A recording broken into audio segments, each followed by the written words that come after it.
Sí, buenos días. Vamos a dar inicio a una doble presentación, una presentación que también tiene una doble línea que corresponde en cierta manera al cargo institucional que ocupó Alberto Humanes. Alberto Humanes, entre otro currículum, pues fue, digamos, arquitecto del Instituto del Patrimonio Cultural de España a través del Ministerio de Cultura. Él llevó a cabo, fue el primer director del Plan Estatal de Patrimonio Industrial, que junto con el Plan de Catedrales, que fue el primero que apareció, pues llevó a cabo una labor importante en el estímulo de los diferentes planes directores que sobre esta temática de patrimonio industrial se han llevado a cabo y se sigue llevando a cabo. Parecía muy interesante y, de hecho, pues con María Llenás y Jaume Busquets, cuando se hizo un poco el estudio del programa, de hecho, también reflejar esta segunda vertiente, la vertiente institucional que conlleva Alberto Humanes, con la experiencia, para que también aprovechara esta presencia para ilustrarnos sobre el desarrollo del plan de patrimonio industrial o de los planes directores de patrimonio industrial, con evidentemente vinculaciones en los ejemplos en los que el tema hidráulico, el tema del agua han sido reflejados.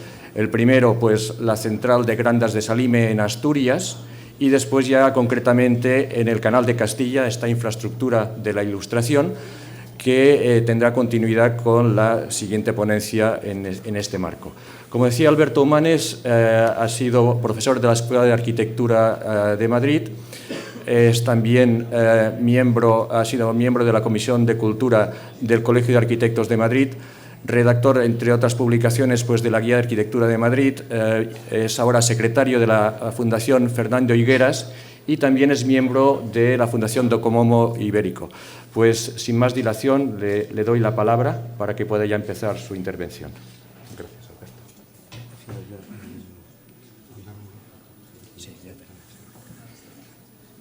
Buenos días. Yo venía a hablar sobre el Canal de Castilla, pero Antoni Vilanova me ha pedido que haga una pequeña introducción sobre lo que fue, o que lo referenciara a el Plan Nacional, el Plan Estatal de Patrimonio Industrial. El plan, esto es así, ¿no? El Plan de Patrimonio Industrial es un plan que inicia el Ministerio de Cultura en el año 2000. Es el segundo plan estatal, el primero es el de Catedrales, y son muy distintos, es decir, el de Catedrales es como 90 y tantos elementos conocidos y además todos con declaración de bien de interés cultural, monumental, no hay problema. Y en cambio, en el plan industrial es todo lo contrario, son miles de elementos, no hay catálogos y además no hay un aprecio, digamos, de la sociedad por esos elementos, o en ese momento no lo había, ahora ya hay mucho más. Yo no voy a hablar de explicar el plan porque nos podríamos tirar aquí 2 horas. Entonces voy a hablar, bueno, lo que queda, no voy a leer tampoco lo que está escrito, pero vamos, es un poco la definición del plan, digo, porque es que si no, no tenemos tiempo para hablar del Canal de Castilla.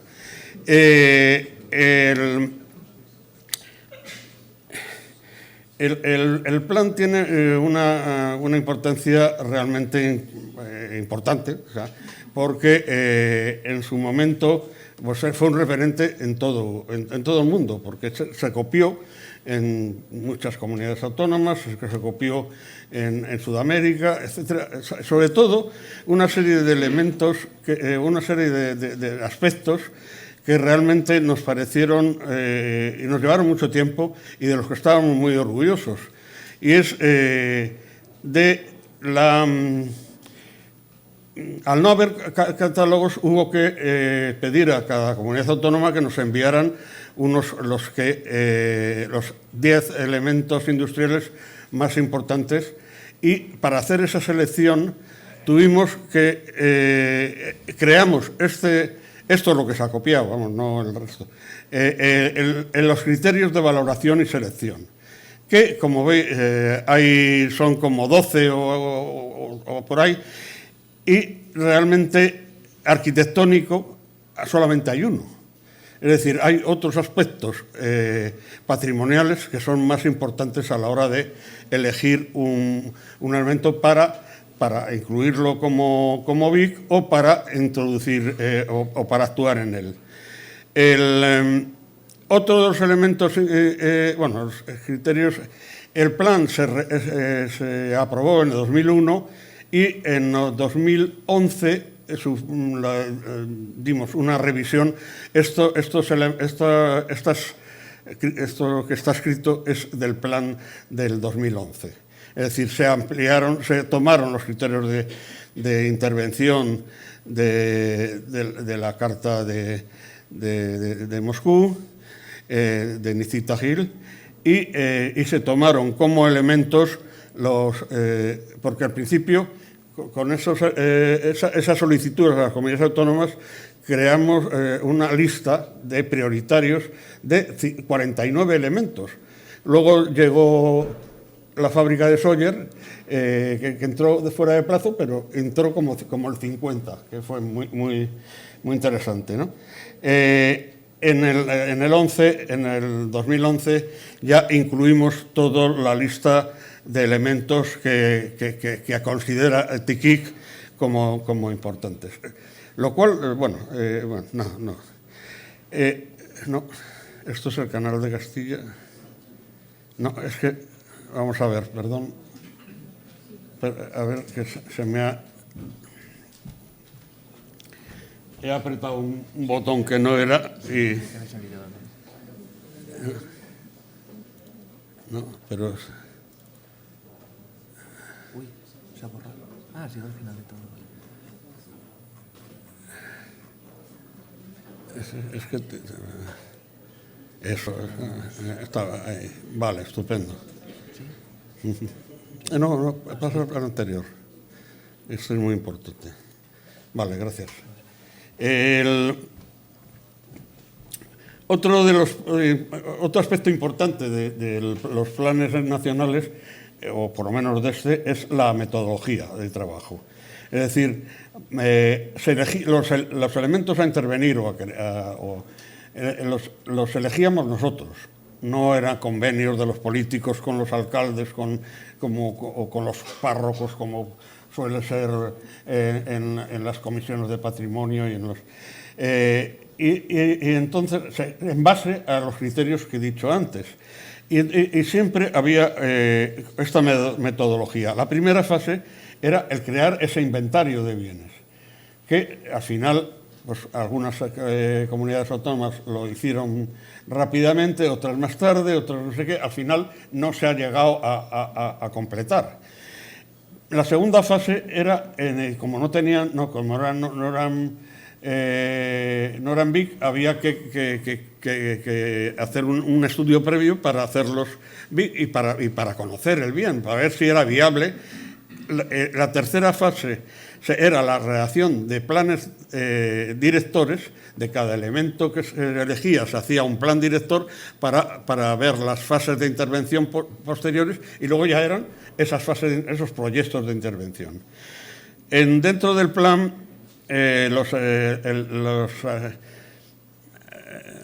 había varios elementos hidráulicos, ¿no? Pero lo más importante es, por ejemplo, que es la central hidroeléctrica de Grandas de Salime, que es un elemento realmente potente en el paisaje, una obra arquitectónica, aunque parezca que no, realizada por un arquitecto que es Joaquín Vaquero Palacios, en los montes asturianos, casi ya en Galicia, entre Galicia, León y Asturias. ¿Cómo se señala? ¿Aquí? ¿Aquí? Con el ratón. Ratón. Es que no había visto.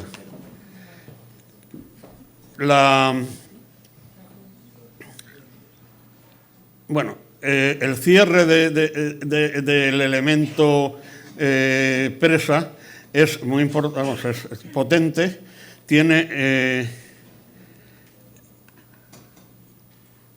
una central hidroeléctrica en el vientre y se entra a través de una estación eléctrica. Vaquero Palacios, no solo aquí se ve en la sección, como está.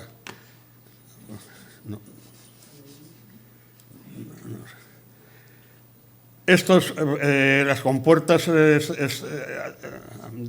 altas generan estos elementos tan expresivos arquitectónicamente, muy expresionistas. Vaquero Palacios, que es pintor y escultor, pues hace todas estas estos elementos artísticos en la entrada de la Gran Pesa, e incluso dentro de la nave de turbinas, ya digo que está en el vientre de la presa, hace un gran mural con su hijo Vaquero Turcios, con elementos relativos a la industria eléctrica, ¿no? La central está en funcionamiento. La central está... pero se podría organizar una visita porque tiene elementos incluso plásticos importantes para enseñar, como esto que estáis viendo. El plan director, bueno, lo que era realmente importante, interesante de este elemento, no solamente es la presa, sino que en la ladera de este monte había toda una serie de elementos auxiliares que eran fábricas de cemento, fábricas de todo tipo auxiliares para la construcción de la presa. En los lomos o arriba del monte existen, y otro en el otro lado,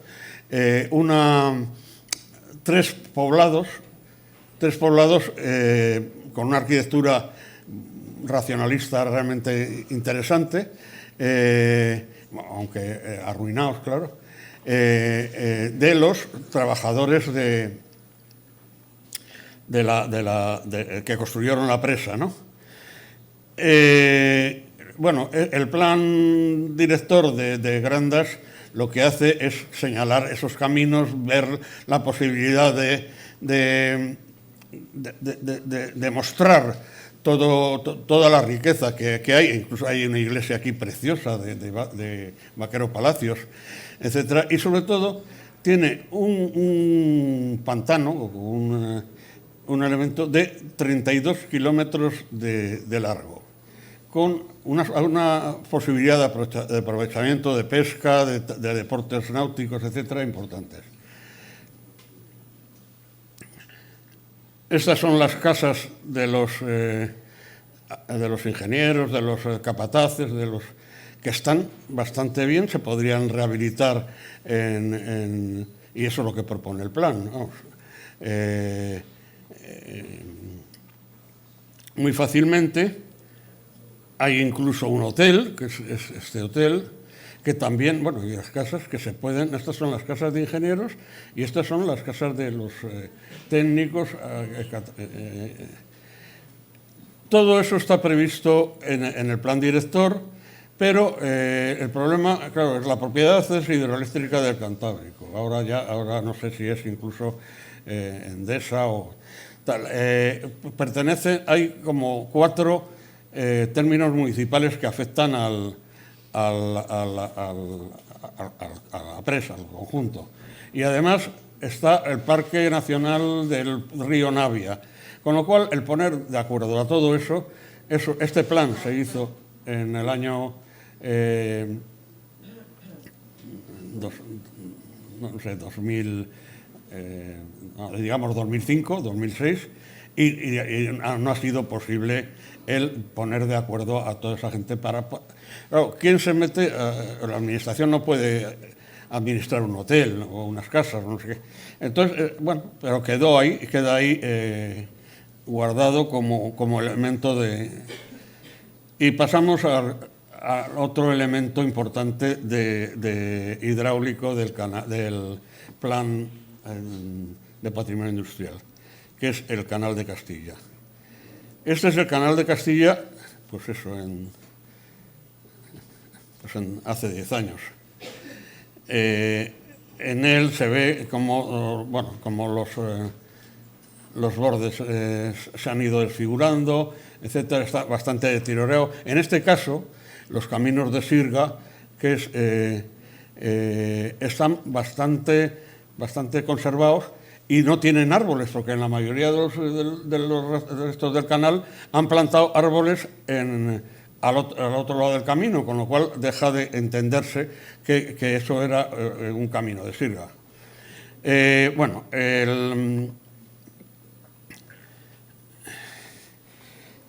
Vamos a ver, la salida natural de Castilla, que no veo esto. Bueno. No.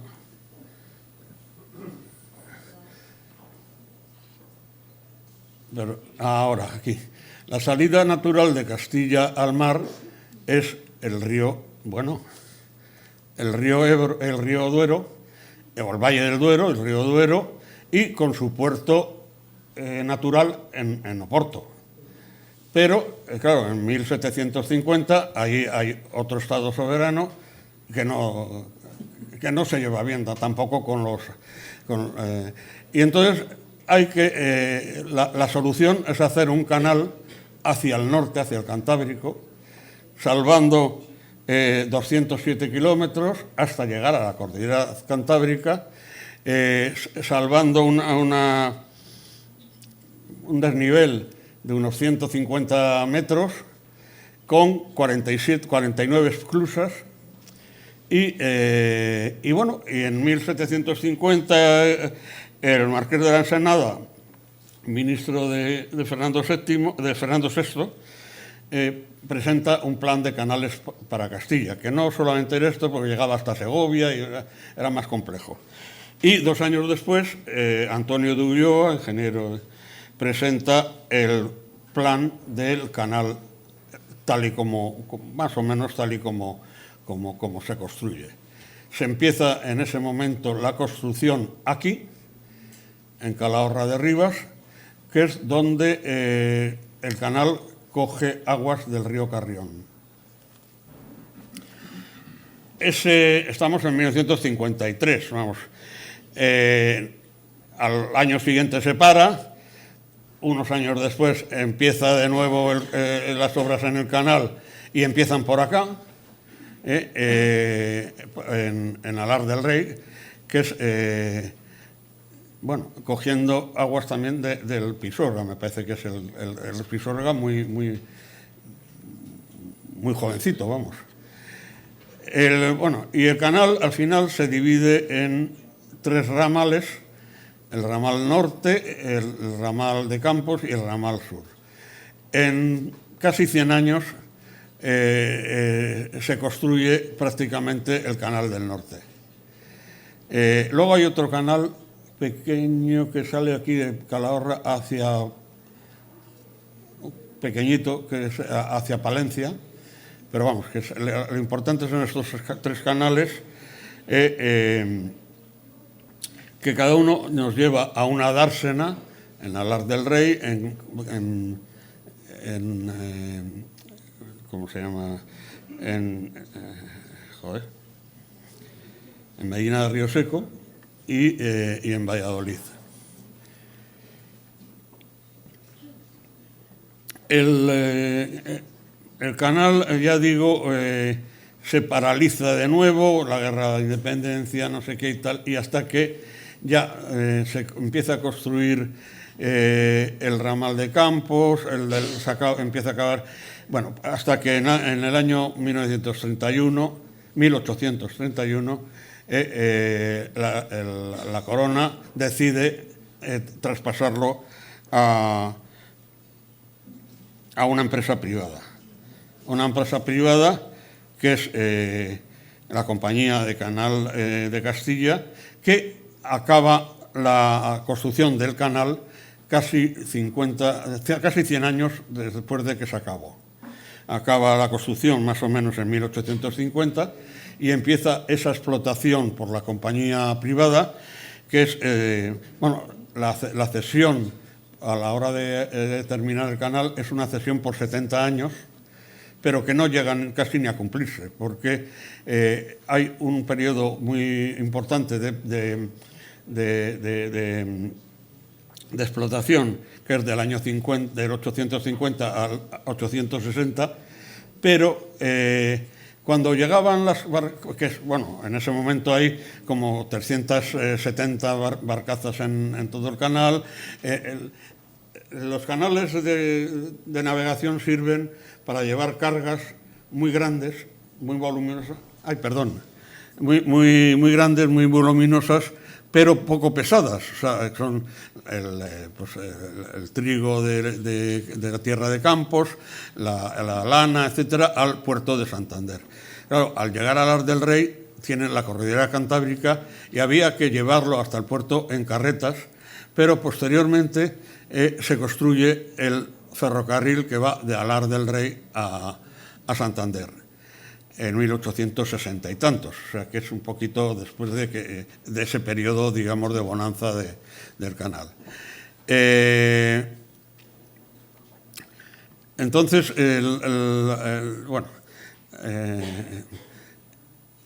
se dan cuenta los dueños de la compañía del Canal de Castilla de que el ferrocarril es mucho más eficaz que el canal, y entonces construyen el ferrocarril de venta de baños de Valladolid a Alar del Rey, con lo cual deja de funcionar bastante.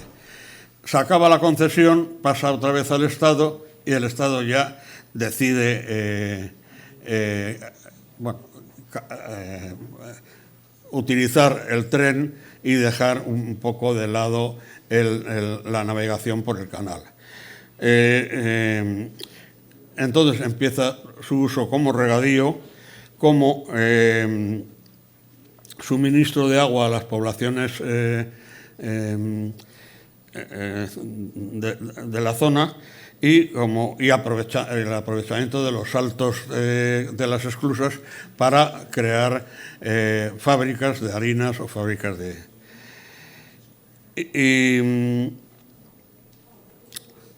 Ya en el siglo pasado, en 1991, se declara conjunto histórico y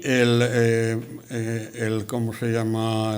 La Confederación Hidrográfica del Duero y la Junta de Castilla encargan un plan director, un plan regional del Canal de Castilla que delimita, es un plan de protección del canal, muy exhaustivo porque comprende o afecta a todos los pueblos por los que pasa el canal, pero como el canal es, vamos a ver, este es el inicio del canal en Calahorra de Rivas, o en Rivas de Campos, donde el canal coge las aguas del Carrión, que es el río Carrión, y se montan 3 esclusas. Es muy interesante esto porque las esclusas tienen como un salto medio de 4 o 5 metros, no mucho más. Pero ese salto, o quizá menos incluso en muchos, ese salto se aprovecha energéticamente de una forma exhaustiva. O sea, en casi todas las esclusas hay una fábrica de harina. Pero en el caso como en este, que hay 3, que son 12 metros de desnivel de agua, hay una fábrica de harinas y una fábrica de electricidad. O sea, es muy... Bueno, seguimos. Este dibujo que se ve mal, pero es un dibujo hecho en un curso, un máster que organizó Juan Navarro Valdevej en 1980, dibujando una serie de pero se ve de elementos del canal, se ve muy bien cómo, bueno, como el canal llega, se junta con el Carrión y sigue, y ahí sigue el río, y aquí empieza el canal que va a Palencia, que es un pequeño canal. Esto es las tres esclusas de Calahorra de Rivas, y aquí la fábrica de harinas, y aquí la fábrica de electricidad. El canal, se quitan las compuertas, las esclusas ya no sirven como esclusas, y se convierte en un canal de regadío, ya he dicho, ¿no? ¿Cómo afecta esto al Ministerio de Cultura y al plan? Pues el canal, vamos a ver, es propiedad del Estado, con lo cual, aunque el plan regional lo ha hecho la comunidad autónoma y la Confederación Hidrográfica, que es Ministerio de Fomento, al final las aprobaciones y todas las actuaciones en los pueblos que afectan el canal había que hacerlos por el Ministerio, por la Dirección General de Bellas Artes del Ministerio de Cultura. Bueno, voy a pasar rápido. Las fotos estas del Google las debería cambiar.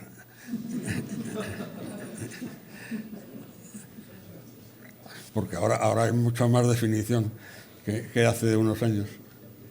Bueno, esto es la fábrica de electricidad, totalmente abandonada, desgraciadamente. Esto es el interior. O sea, es en pequeño, algo parecido a lo que vimos ayer, pero totalmente abandonado. Es como ha subsistido, y no los han montado para... Bueno, esto es el molino. Bueno. Esta es una de las actuaciones que tuvimos, es en la dársena de Medina de Río Seco.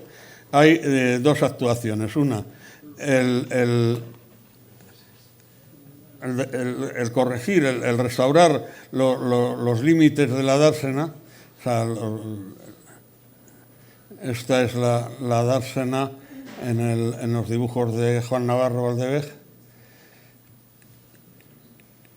Esto es anterior a la restauración. Es el restaurar los bordes y una de las casetas, una de los docks, para que fuera la zona de espera y tal del barco que sale de ahí a las Clusas 7, que salía a las Clusas 7, ahora ya va hasta las 6 o hasta la...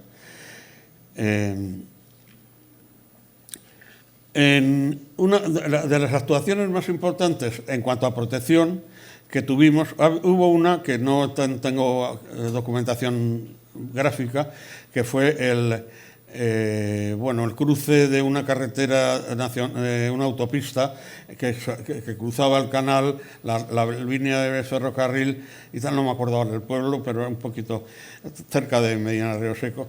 Y entonces ahí encargamos a un equipo, a un grupo, a un estudio de un ingeniero, un proyecto alternativo que salvara de alguna forma, porque no cayera encima de la esclusa y encima del... Y bueno, se hizo y se envió a... Y otra importante fue esto en la dársena de Valladolid, aquí, que es el final del canal, hay todos unos mecanismos, unas máquinas hidráulicas de piedra que derivan, digamos, el sobrante de agua por un regato aquí al Pisuerga. Bueno, pues encima de esto existía una fábrica que no tenía mucho valor histórico, industrial, pero se demuele para hacer un hotel y una residencia de ancianos. Entonces, el proyecto llega al límite de la dársena, deja como 3 metros. Entonces, y el proyecto está aprobado ya por el Ayuntamiento de Valladolid y ahí entonces intervenimos con el Ayuntamiento, con la Comunidad Autónoma, con la Asociación de Vecinos, con los arquitectos, con el dueño del hotel que era AC, para realizar solamente el hotel en esta zona y llevar la residencia de ancianos a un parque que había aquí mismo, que era dentro del mismo solar, ¿no? Pero no hubo forma y se negaron a hacer un cambio de ordenanza, vamos, del plan general de Valladolid y creo que se ha construido, yo no sé por qué, claro, estoy hablando de hace casi 8 años que yo ya no estoy... Bueno, y la última, ya acabo con esto, sí. Este es otro de los dibujos de Juan Navarro y esta es la esclusa 7. La esclusa 7 se quiere poner restaurar las compuertas para poder llevar el barco que ya llegaba hasta aquí, hasta la esclusa 6, me parece que ahora ya también se ha restaurado la esclusa 6, es muy interesante, tiene también sus elementos y tal, pero además cruzaba un acueducto, igual que el que hemos visto antes en Inglaterra, pero mucho más chiquitito, más modesto, pero era interesante sobre el río Sequillo. Y entonces era interesante este nudo porque aquí hay una especie de remanso que da paso a un aliviadero. Y como veis, aquí está la fábrica de harinas importante. Y este es los mecanismos para el regadío. El aliviadero de este remanso salía aquí, a la propia esclusa, con lo cual había que desviarlo para que no llegase ese agua, diera a los barcos cuando estaban dentro de la esclusa y pudiera... Con lo cual la primera operación que se hizo fue esa. Bueno, sale agua realmente importante en ese aliviadero, ¿no? Entonces fue llevar ese aliviadero fuera de la esclusa.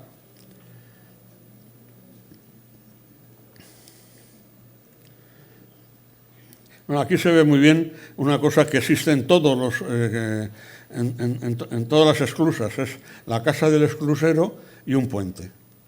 Un puentecito porque el esclusero iba de a orilla a otro, guiando los barcos.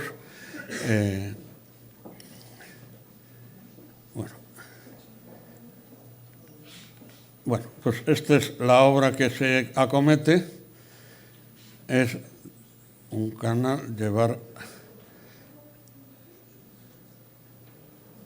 el agua y la construcción de las compuertas, que son más o menos de la misma, lo que pasa es que son realizadas en una fábrica de Valencia y bueno, bastante parecidas a las originales, aunque de chapa.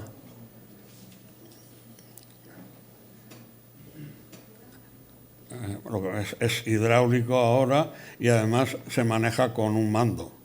O sea que en eso ya no hay esclusero. Aquí se ve la esclusa y el canal que desvía el agua que entra en la fábrica de harina, ¿no? Bueno, y aquí ya tenemos la zona alta del canal, el barco entrando en la esclusa, bajando al nivel inferior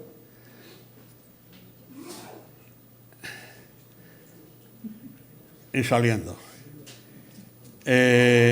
Como anécdota, yo creo que está divertido contarlo, porque se manejaba, ya digo, con un mando.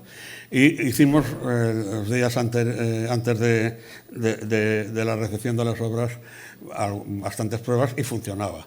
Pero justo en la recepción de la obra, con el interventor de Hacienda, con el arquitecto de Hacienda, con no sé qué, no funciona. Y no funciona, y no funciona. Y además, por mucho que les enseñábamos fotos de que funcionaba y tal, decían que no, que hubo que volver otro día. ¿Y qué pasaba? Que las compuertas habían pillado un palito, una ramita, y entonces no conectaba, y entonces daba como que estaba abierto, por lo tanto no abría con el mando. O sea, con lo cual, pero vamos, eso son unas anécdotas de... Y bueno, ya está.